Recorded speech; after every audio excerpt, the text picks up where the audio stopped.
Hi and welcome to another episode of Tax and Business Matters. I'm your host, Emily Gray. Let us continue our discussion about the IRS audit red flags.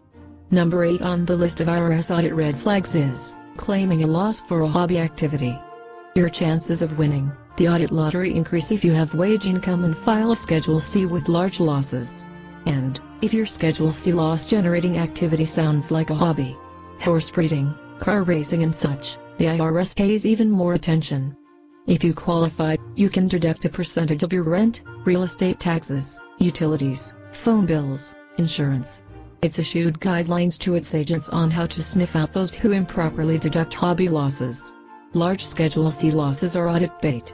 But reporting losses from activities in which it looks like you might be having a good time is just asking for IRS scrutiny. Tax laws don't allow you to deduct hobby losses on Schedule C. However, you do have to report any income earned from your hobbies. In order to claim a hobby loss, your activity must be entered into and conducted with the reasonable expectation of making a profit. If your activity generates profit 3 out of every 5 years, or 2 out of 7 years for horse breeding, the law presumes you're in business to make a profit, unless the IRS establishes to the contrary. If audited, the IRS is going to make you prove you have a legitimate business and not a hobby. So, make sure you run your activity in a business-like manner and can provide supporting documents for all expenses. Number 9, failure to report a foreign bank account. The IRS is intensely interested in people with offshore accounts, especially those in tax havens. U.S. tax authorities have had some recent success in trying to get foreign banks. Also, the IRS had a voluntary compliance program where people came in and reported their foreign bank accounts and foreign assets. In exchange for lesser penalties than they would have otherwise been subject to, the IRS has learned a lot from these probes. Failure to report a foreign bank account can lead to pretty severe penalties, and the IRS has made this issue a top priority. Make sure that if you have any such accounts, you properly report them when you file your return.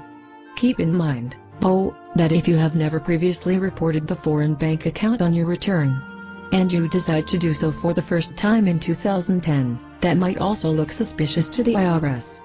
Number 10, engaging in currency transactions. The IRS gets many reports of cash transactions in excess of $10,000 involving banks, casinos, car dealers and other businesses, plus suspicious activity reports from banks and disclosures of foreign accounts. A recent report by Treasury inspectors concluded that these currency transaction reports are a valuable source of audit leads for sniffing out unreported income. The IRS agreed and it will make greater use of these forms in its audit process. So if you are a person who makes large cash purchases or deposits, be prepared for IRS scrutiny. Also, beware that banks and other institutions file reports on suspicious activities that appear to avoid the currency transaction rules, such as persons depositing $9,500 cash one day and an additional $9,500 cash 2 days later. Number 11, math errors. One of the biggest reasons that people receive a letter from the IRS is because of mathematical mistakes they make on their tax returns. If you make an error in your favor, you are going to hear from the tax man, and there is a greater risk of the IRS pulling the whole return for audit. So take time to ensure all your calculations are correct.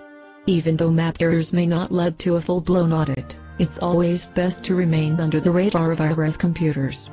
Number 12, taking higher than average deductions. If deductions on your return are disproportionately large compared to your income, the IRS audit formulas take this into account when selecting returns for examination. Screeners then pull the most questionable returns for a review. But if you've got the proper documentation for your deduction, don't be scared to claim it. There's no reason to ever pay the IRS more tax than you actually owe. That's all there is on the IRS audit red flags. Thank you so much for joining me in all the 3 segments. Check on the programs you missed at www.howtodouryourowntaxes.com. This is Emily Gray, saying goodbye and have a nice day.